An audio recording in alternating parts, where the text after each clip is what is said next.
据国际媒体报道称，在日本宣布将暂存于福岛核电站内核污水排入海洋后，日本周边邻国，尤其是中国、韩国和俄罗斯，都表示了强烈不满和反对。然而，日本副首相给出的回应却是，将这些核污水排入大海中是有科学依据的，并且称早就应该把这些核污水排入大海中去了。说完根本不存在的科学依据不算完，还嘴硬，日本还要攀扯上中国，表示日本这一次排入大海中的福岛核电站核污水所含有害物质的量比中韩核设施所排放的核污水还要少，宣称日本排放的核污水哪怕是人喝了也没有关系。对于日本副首相的言辞，印度媒体也进行了报道。然而，印度既不是日本的邻国，距离日本也比较远，因此在报道这则新闻时，显得有些不咸不淡，不太关注，只是抱着看戏的心态，认为日本的这一做法将会招致日本在亚洲邻国们的打击。相比于印度媒体的不重视，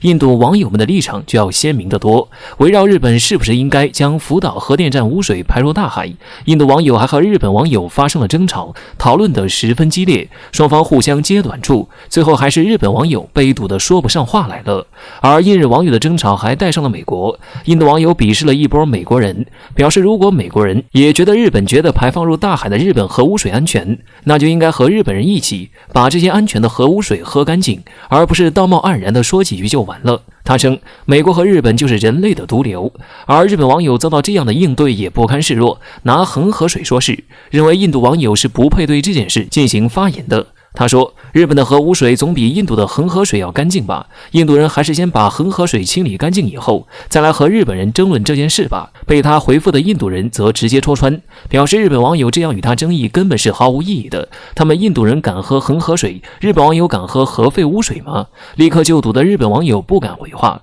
而这虽然是争吵下印度网友说出的气话，但是事实上，印度对待恒河水的态度至少比日本网友对待核污水的态度来得要负责。据印度媒体报道称，今年4月初，印度大湖盛年以来，已经有许多印度人接触恒河水，仅在4月12号当天就有200万人朝圣，他们使用恒河水沐浴，甚至直接饮用。专家就有评论认为，恒河水过滤煮沸之后还是能够饮用的，喝了顶多闹肚子，比起日本的核污水来说要好得多。毕竟恒河水的脏只是水脏，而福岛的水脏却是心脏，没法治。近日，美国拖拖拉拉许久的从阿富汗全面撤军事项终于要落实了。就在美国当地时间4月14日下午，美国总统拜登亲自正式宣布，将在今年5月1日起陆续从阿富汗撤军，并且在9月11日之前将所有美军全面撤离阿富汗。值得一提的是，这次撤军事项是美国目前正副总统以及几乎全部国家政策的决定层共同下的命令，并且联合其盟友、合作伙伴在这项问题上共同进退。比如在美国公布后，北约也在当地时间4月14日晚间宣布，北约驻阿富汗的部队和美军一样，从5月1日起开始陆续撤军，并且在数月内完成所有的撤军工作。这番动作可以说是极大的手笔了。要知道，当年特朗普屡次提出要从阿富汗全面撤军，但总是仅仅撤出部分后就没了下文，并且在不久后甚至还会派遣一批美军士兵进入阿富汗。由此可知，这次美军命令一下并且全部执行的动作究竟有多大。而美军这般大动作，其目的又是什么？其实由于阿富汗特殊的地理位置，能够轻易地够到它需要的一些国家的边境，比如和阿富汗相邻的中国、巴基斯坦、塔吉克斯坦以及印度等众多国家。而且从阿富汗的历史上看，美国在这里发起过2场影响力十分巨大的战争，所以在这样的情况下，美军撤出阿富汗的意义可不小。难道美军真的忍心放弃这块对美国来说十分重要的地盘吗？在美军撤军事项正式公布落定之前，美国刚刚出台了一项针对中国的法案，也就是2021战略竞争法案。在这项法案中明确地表示了美国两党对华将会进行的强硬态度。而在这样的法案颁发后，美国即将从阿富汗陆续但全面的撤军，但很有可能就是为了全力针对中国。另外，拜登在宣布撤军的话中还提到了，美军这次撤军一是为了结束阿富汗的战争循环，不再将阿富汗的烂摊子留给下任总统，二是为了集中精力去处理海外的其他优先事项，这其中就包括了中国事务。美军在阿富汗战争中其实一直都是在消耗资源的，虽然地理位置好，但是阿富汗却没有足够的资源去供养这么多的美军在这里吃喝拉撒。而如今美国在亚太地区有印度和日本供养，甚至有稍微远一点的澳大利亚供养，放弃阿富汗或许是可惜，对美军来说确实是没办法的事。而且这样一来，美军还能够更集中精力用来针对中国的相关事务上。从这些蛛丝马迹来看，美军这番动作调整战略针对中国的手段很可能会全面从暗斗转变成明争，对此中国必须时刻警惕。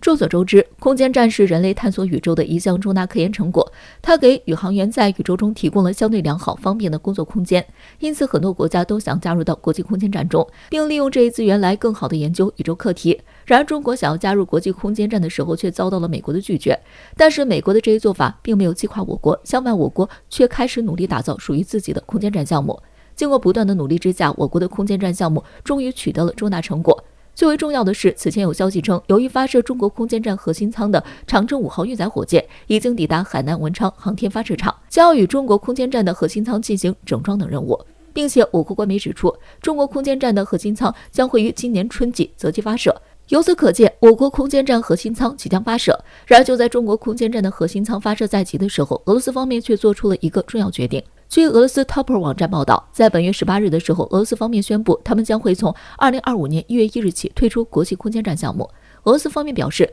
他们已经与国际空间站的合作伙伴达成了协议，国际空间站的工作期限将到2024年年底。到那个时候，俄罗斯方面已经用尽了这些资源。由此可见，俄罗斯方面真的要彻底退出国际空间站项目了。众所周知，俄罗斯如果退出了空间站项目的话，他们在一段时间内将会无太空空间站可用。他们为什么要做出这一决定呢？难道他们退出国际空间站之后将要与中国合作吗？对此，有观察人士给出了分析。据观察人士分析称，俄罗斯之所以退出国际空间站，很有可能是因为他们准备自己打造一个空间站，用于太空作业。前不久，俄罗斯方面举行了关于俄罗斯航天工业发展的非公开会议。在这次会议上，俄罗斯方面表示，他们将会打造一个属于自己的空间站。所以说，俄罗斯退出国际空间站，很有可能是因为他们在为打造轨道空间站做准备。但是我们并不会排除他们与中国合作的可能性。近年来，中国与俄罗斯在各个领域中的合作越来越频繁，其中就包括在太空领域上的一些合作。目前，中国在太空领域上的成果越来越多。